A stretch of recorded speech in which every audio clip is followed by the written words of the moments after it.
Agora, o que tem sido atípico também, Rodrigo Matos, é a seleção brasileira conseguir enfrentar seleções europeias aqui no Brasil ou em qualquer momento, né? Tanto no ciclo do Tite, quanto agora. Como é que está essa situação?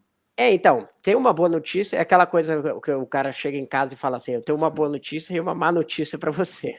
Uhum. A boa notícia... vamos lá. Começando pela boa notícia. A boa notícia é que sim, o Brasil está tendo mais facilidade de conseguir os contatos com os europeus, né? Ou seja, que ele vai tá.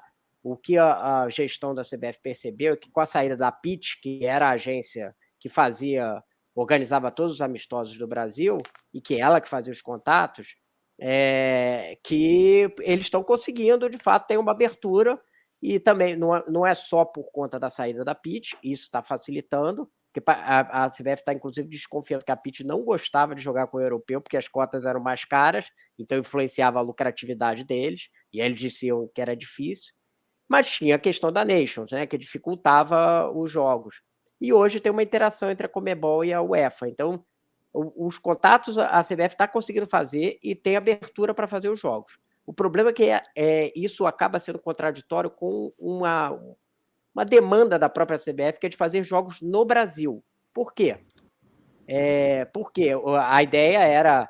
Você vê, quando a Argentina jogou agora com o Panamá, ficou todo mundo questionando, né? A Argentina está fazendo uma mega festa e tal, e o Brasil está lá jogando em Marrocos, estamos afastando a seleção do povo, aquela coisa, né? E o Edinaldo queria fazer mais jogos no Brasil. Só que tem uma regrinha que foi implantada em outubro do ano passado, que diz o seguinte: que você, quando tem uma data FIFA de 2 jogos, os 2 jogos preferencialmente tem que ser na mesma confederação. Então, para você jogar com o europeu, ou você vai para a Europa e aí joga lá, porque ele não vai jogar dois jogos, ou você consegue trazer um europeu para jogar 2 janelas aqui, ou seja, um jogo com a Argentina, outro com o Brasil. Então é difícil você casar de trazer o europeu. Tem uma exceção para jogos amistosos, só que essa exceção não serve para os europeus. No caso, para o Brasil trazer europeus, né? Porque ela permite, ela fala assim, se tiver amistoso, aí você pode fazer o jogo fora de um continente, só que com limite de 5 horas de voo. Ou seja, o Brasil não se encaixa. Então, se o time joga na Europa, ele joga uma eliminatória europeia, ou joga uma Nations, ou joga um amistoso na própria Europa, ele não vai conseguir jogar no Brasil nessa mesma dupla de janela, né? Então, a CBF tem tido facilidade de contato com o europeu, só que para jogar com o europeu vai ter que jogar na Europa. E aí acaba essa história de, vai trazer... E nesse caso aí vai valer a mesma coisa para a Argentina.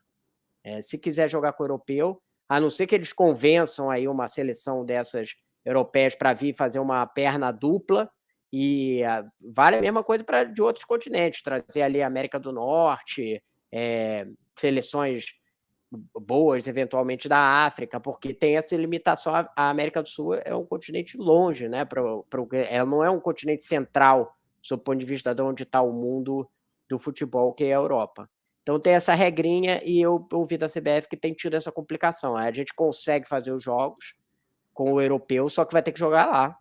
Ou então, para fazer aqui, vai ter que ficar jogando com o sul-americano. E aí, o que adianta, né? Porque vai jogar com o sul-americano, já joga as eliminatórias inteiras com o sul-americano, volta o dilema do Tite de passar um ciclo inteiro sem jogar com um time europeu. Então, o Brasil vai ter que ficar jogando em Londres, ficar jogando, enfim, em grandes centros europeus, para poder enfrentar essas seleções, por conta dessa regra que foi implantada em outubro, na modificação que teve a gente chama Regulamento de Status, Transferências de Jogadores, que serve também para a liberação deles para as seleções.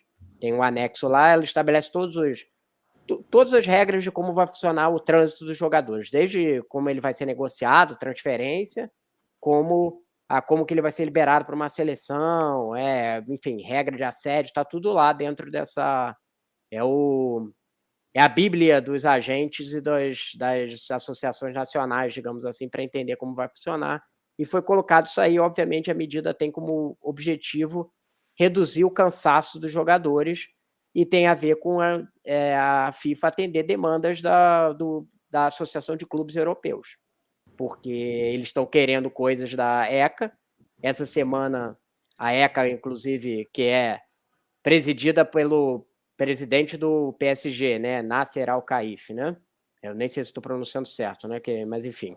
E eles toparam participar do Mundial da FIFA, estão aí em consonância, estão em lua de mel atualmente, não em briga, e a FIFA deu essa concessão, que é não fazer os jogadores deles viajarem para muito longe, evitar viagens longas, a não ser que em casos excepcionais aí e tal.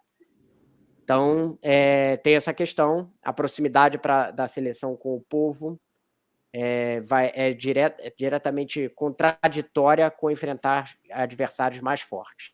Você vai conseguir... A Argentina, por exemplo, a gente tem que lembrar, né? Jogou na Argentina, mas jogou com o combinado do Panamá.